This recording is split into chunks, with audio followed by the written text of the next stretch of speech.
Inilah 5 nasihat Rasulullah untuk bekal selamat hidup di akhir zaman. Yang subscribe semoga rezekinya lancar.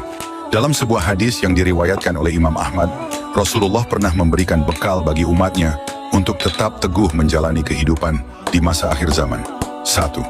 Cintailah kaum miskin dan sering-seringlah mendekat kepada mereka. 2. Lihatlah orang yang lebih rendah darimu dan jangan selalu membandingkan diri dengan yang di atas. 3. Jangan meminta apapun kepada manusia